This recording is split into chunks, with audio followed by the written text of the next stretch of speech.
Oi pessoal, aqui é o Giovanni Oliveira da Oliveira Imóveis e hoje, como prometido, a gente vai falar sobre o Mais Habitação, um programa do governo. E a gente teve o veto do Marcelo que adia todas as medidas, mas eu te pergunto, até quando? Limites às rendas de novos contratos e isenção de mais-valia das vendas das habitações secundárias são algumas das medidas que tem que aguardar por uma confirmação do voto do programa Mais Habitação na Assembleia da República. E eu vou falar tudo isso logo depois da vinheta. Então bora lá.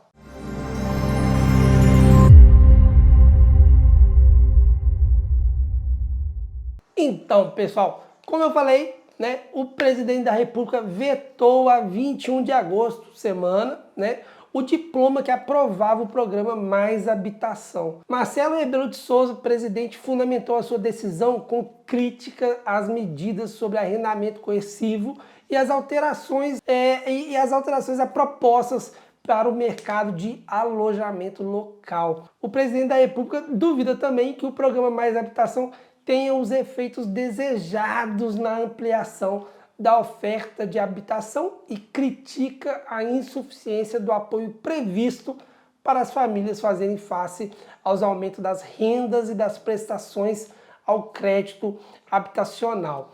O que acontece ao programa Mais Habitação depois do veto é a grande questão, é a grande pergunta, e por isso eu quis gravar esse vídeo, O Marcelo, ele devolveu o diploma à Assembleia da República. Isso na prática significa que a proposta de lei pode sofrer alterações no decorrer das próximas semanas ou manter até mesmo como está antes de ser novamente submetida à votação no parlamento. Ou seja, agora, com a volta, com o veto do Marcelo, eles vão ter que analisar se, não, é isso aqui mesmo e não vamos mexer, ou se deve colocar ali algumas alterações para novamente ser submetida à aprovação, tá? Porque esses vetos realmente o Marcelo já falou que não aprova, tá bom?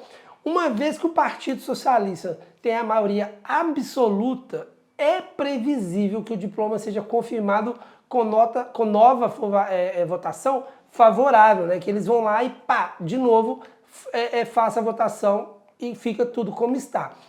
Vale recordar que na primeira votação, o programa Mais Habitação recebeu os votos contra do PSD, Chega, Iniciativa Liberal, PSP e o Bloco de Esquerda, ao que se juntaram a abstenções do Livre e do PAN. Se for confirmado na Assembleia da República, o diploma segue então para promulgação e consequente publicação em Diário da República.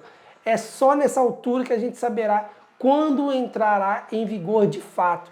Então aquelas regras de 2 rendas, 2 calções como máximo, subir só 2% em cima do último inquilino, o valor de atualização, independente se é um novo contrato ou só uma atualização, nada disso ainda está em vigor, assim como o fim dos vistos golds, eles também continuam valendo, assim como também as licenças para alojamento local, que muita gente tem me procurado. Giovanni, ainda dá tempo de comprar um imóvel para colocar para Airbnb como alojamento? Sim, ainda dá tempo, porque as licenças estão podendo ser emitidas. Mas assim que o processo for votado e se não tiver nenhuma negação, pronto, ele pode ser excluído, e isso era o risco de acontecer ao 21 de agosto, como o Marcelo foi lá e vetou o processo, tá bom? Agora, o que acontece aos limites para as novas rendas? Enquanto não entra em vigor o programa Mais Habitação, não há qualquer limite para o valor das rendas dos novos contratos de arrendamento. O programa Mais Habitação prevê que as rendas dos imóveis que já estavam no mercado de arrendamento nos últimos 5 anos não possam exceder mais de 2% a última renda praticada para o mesmo imóvel. Ou seja, isso era uma coisa que todo mundo queria, todo mundo estava esperançoso, Eu tenho meu contrato, eu sou dono do imóvel, alugo ele por 500 euros. Eu tiro aquele inquilino, o próximo inquilino eu vou lá e coloco 1.000 euros. Eu poderia fazer isso e ainda posso fazer isso se eu quiser. Mas se entrar em vigor o Plano Mais Habitação, acabou essa questão. Porque conforme os últimos 5 anos, eu só vou poder subir 2%. Então de 500 euros eu poderia subir para 510 euros o valor do aluguel. Eu não poderia subir mais do que isso. E isso é um ponto de entrave muito grande, porque tem muito lobby sendo feito para que isso não seja permitido, porque isso, teoricamente, prejudica os proprietários. Lembrando que aqui o imposto sobre a renda, pessoal, é de 30%, é 28% o valor exato. Ou seja, um senhorio que cobra 1.000 euros de aluguel, ele não está ganhando 1.000 euros no bolso dele, está ganhando 700. Desses 700, tira o valor do condomínio, tira o valor do IPTU, ou seja, no final das contas esse número vai só caindo. Então, por isso que há um lobby muito grande de poder aumentar o valor que quiser. Porque num valor de 500 euros, o valor que ele ganha já é bem menor, porque lembrando, 28% vai para o Estado. Então tem um lobby muito grande para esse veto dessa subida de somente 2%. No entanto, enquanto a medida não entrar em vigor, os senhorios mantêm essa liberdade, então, né, de definição das rendas para os novos contratos, a Deus dará, e isso ao mesmo tempo também é perigoso, porque a gente está vendo o mercado como está acontecendo. Eu vi uma reportagem, até esqueci de trazer ela aqui para esse vídeo, mas eu vi uma reportagem que os preços dos aluguéis em Lisboa já são considerados por algumas entidades que fazem pesquisa a nível de Europa, que já são os maiores aluguéis de toda a Europa, superando inclusive os aluguéis em Paris.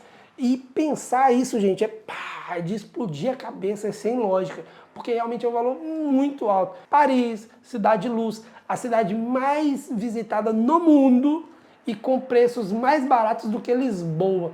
Não estou desdenhando de Lisboa, não estou falando que Lisboa não mereça ser assim tão procurada, pelo contrário, deve ser sim procurada, tanto para morar, quanto para investir, quanto, né, sendo uma cidade ótima.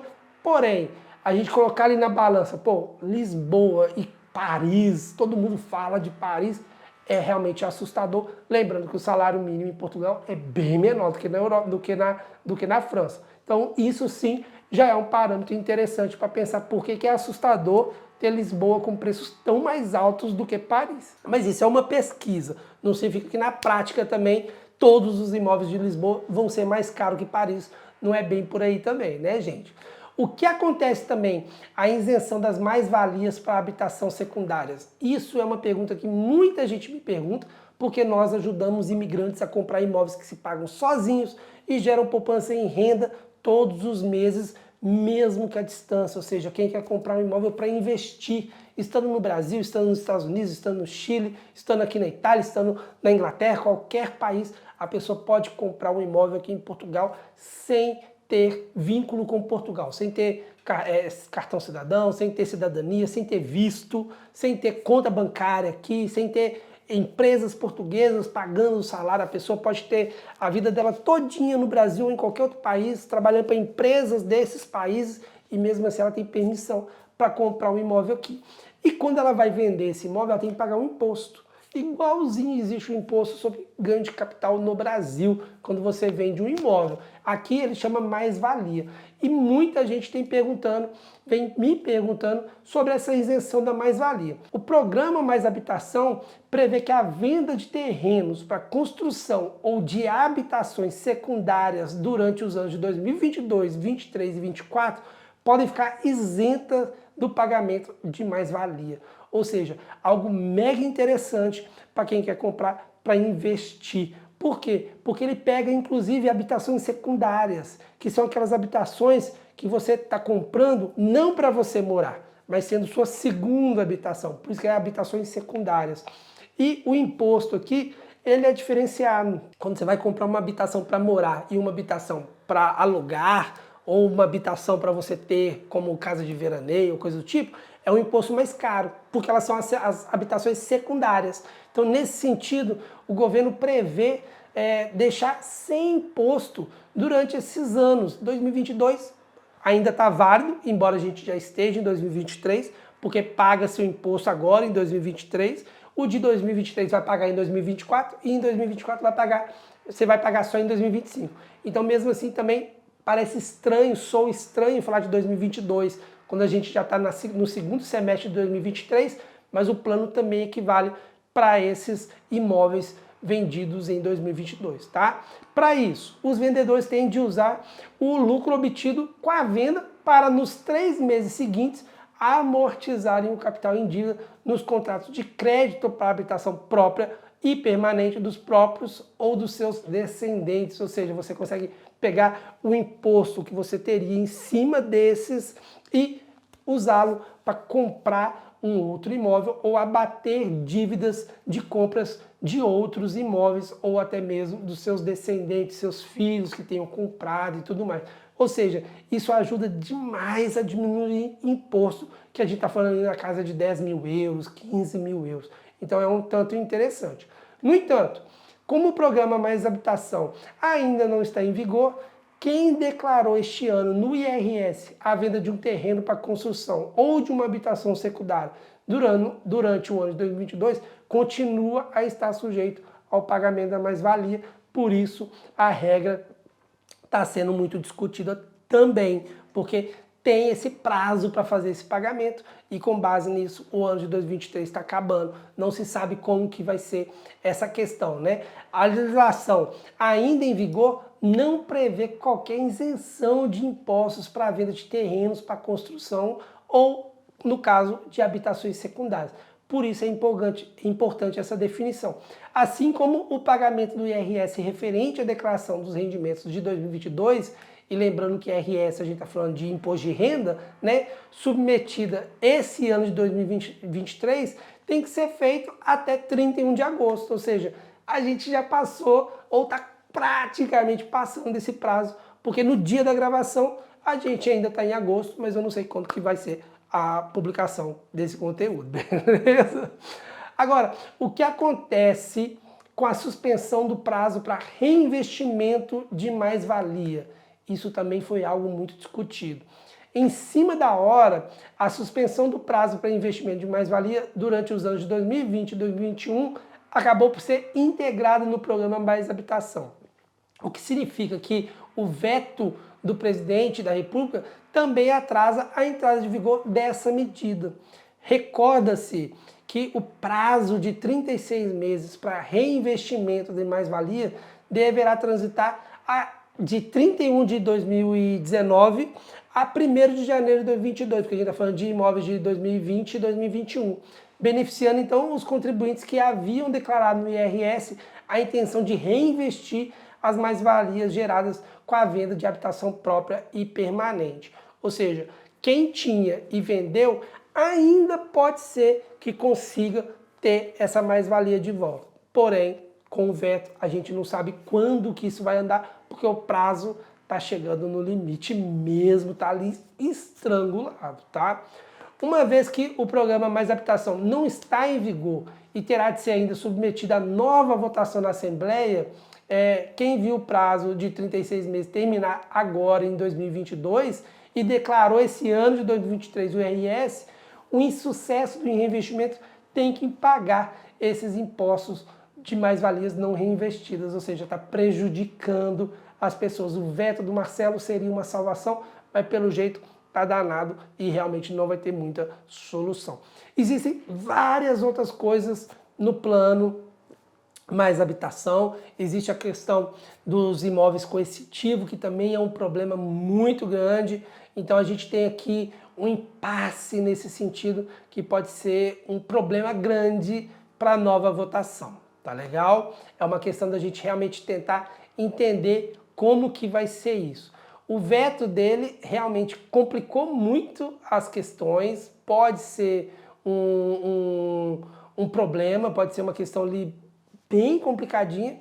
Vamos ver como é que isso agora vai andar com as novas definições. Questões como o alojamento coercitivo, né, colocar para arrendamento coercitivo, perdão, é um problema também que o Marcelo desconsiderou e falou assim, gente, isso aqui é ultrajante, é sem base, é sem lógica usar isso. Os próprios imóveis do governo também teve uma discussão muito grande no início, que o próprio governo, o próprio Estado, né, a União, tinha dezenas de imóveis espalhados por Portugal inteiro e que muitos deles, inclusive, estavam fechados. E Marcelo também falou, olha, não tem como, não tem como pegar isso para poder a gente colocar como sendo algo para aluguel, porque está fechado, está destruído, tem um monte de coisa aqui que está inabitável. Então, A ideia do plano mais habitação, e agora muito na minha ótica, assim, falando, na minha opinião, tem coisas boas, a questão do aumento das rendas limitante, a atualização do governo, eu acho que é positivo, acho que é legal para frear um pouco mesmo o movimento, mas tem outras que eram exageradas. Não deixar mais existir Airbnb, eu acho que é um exagero muito grande. O país tem no PIB dele uma relevância muito grande, os ganhos vindos, oriundos da questão do turismo. E nesse sentido, o alojamento local, que é o Airbnb, ele é muito importante, ele sim é importante, então limitar o número de licenças é algo perigoso. O que a gente tem que fazer, e de novo, na minha opinião, quem discordar, fica aqui os comentários livres para as pessoas poderem escrever, é melhorar os PDMs das cidades. O plano diretor municipal, ele prevê áreas verdes gigantescas. E, gente, eu não sou nenhum destruidor de árvores, não é isso que eu estou falando, não. Claro, a gente tem que ter áreas verdes, a gente tem que ter matas, a gente tem que ter áreas preservadas. Eu não sou contra isso, pelo amor de Deus, não é isso. Só que esse número em Portugal, comparado com outros países aqui da Europa, ele é extremamente alto. Ele é grande, realmente. Tem muitas cidades que estão ali concentradinhas, e em volta delas é tudo mato. E existe essa ideia de que ainda há espaço para expandir as cidades. Só que o plano diretor, que determina as regras para se aumentar o tamanho das cidades, ele é fechado. E eu não sei se é em todos os casos, perdão pela falta de certeza na minha fala, mas eles são revisados em todas as cidades a cada 10 anos. Tá? Pelo menos aqui em Braga eu sei que são 10 anos, eu não sei se isso é a nível nacional. Ou seja, você a cada 10 anos tem a opção, tem ali a chance de alterar algo no PDM. Mas e durante esse tempo você vive um caos, porque continua chegando mais gente no país, continua tendo mais necessidade de casas, de construção, e as coisas não desenrolam porque o PDM determina que aquele lote não pode ter nenhuma construção. Então isso sim poderia ser uma solução ao meu ver. Tá? Não sou o dono da razão, não sou o Giovanni correto. Aqui é a opinião de uma pessoa que vive aqui e vê isso no dia a dia. Acho que se a gente aumentasse os PDMs, as áreas de utilização urbana, já seria ali uma questão de poder ajudar muito. Porque aí um terreno que hoje é vago, que está como preservado, que não pode construir, poderia ser construído um imóvel grande, um prédio grande, com vários imóveis e pronto, a gente teria ali uma solução para o problema. É uma opinião que eu tenho e que o plano mais habitação poderia sim ter batido de frente com isso e não bateu. Claro, preservar é importante, ter áreas verdes, mas a gente também tem que pensar que as famílias não podem morar debaixo da ponte. E isso sim é um problema muito grande para a gente resolver. Quem ficou até o final, por favor, deixe seu comentário, deixe seu joinha, é muito importante. Diga aqui que assistiu até o final a parte de morar debaixo da ponte, para poder eu ver que você chegou até o final do vídeo, e nos vemos nos próximos. Tchau, tchau, gente. Obrigadão.